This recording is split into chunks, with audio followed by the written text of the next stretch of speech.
kiddies, welcome back to Mr. Long's Learning Lounge. I'm Mr. Long. Did you miss me? Thanks so much for all your love. We've got a heap of shout outs today.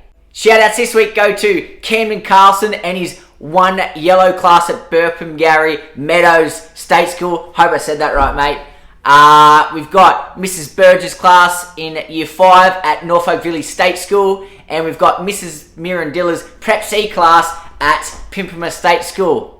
Thanks for your support, guys. Make sure you tune in every week.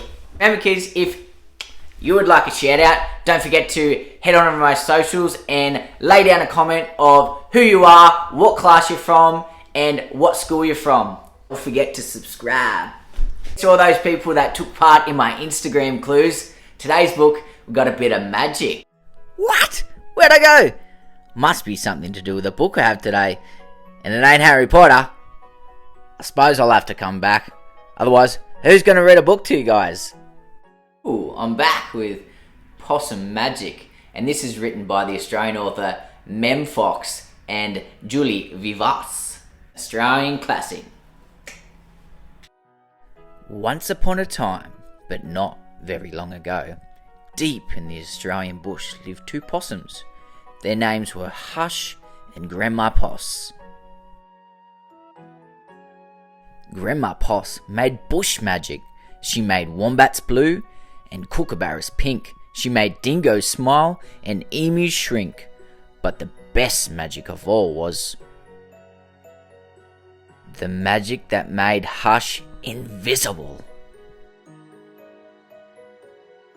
What adventures Hush had! Because she couldn't be seen, she could be squashed by koalas.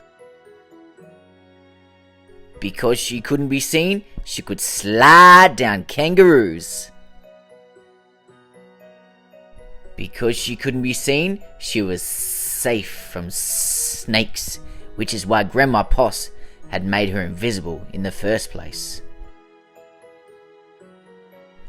But one day, quite unexpectedly, Hush said, "Grandma, I want to know what I look like. Please, could you make me visible again?" "Of course I can," said Grandma Poss, and she began to look through her magic books. She looked into this book, and she looked into that. There was magic for thin, and magic for fat, magic for tall, and magic for small, but the magic she was looking for wasn't there at all. Oh, I hope Grandma Poss finds some magic. Do you think she will? Grandma Poss looked miserable. "Don't worry, Grandma," said Hush. "I don't mind." But in her heart of hearts, she did. All night long, Grandma Poss thought and thought. The next morning, just before breakfast, she shouted, "It's something to do with food. People food, not possum food. But I can't remember what. We'll have to try and find it." So, later that day, they left the bush where they'd always been to find what it was that would make Hush seen. They ate Anzac bickies in Adelaide, Mornay and Minties in Melbourne, steak and salad in Sydney, and pumpkin scones in Brisbane.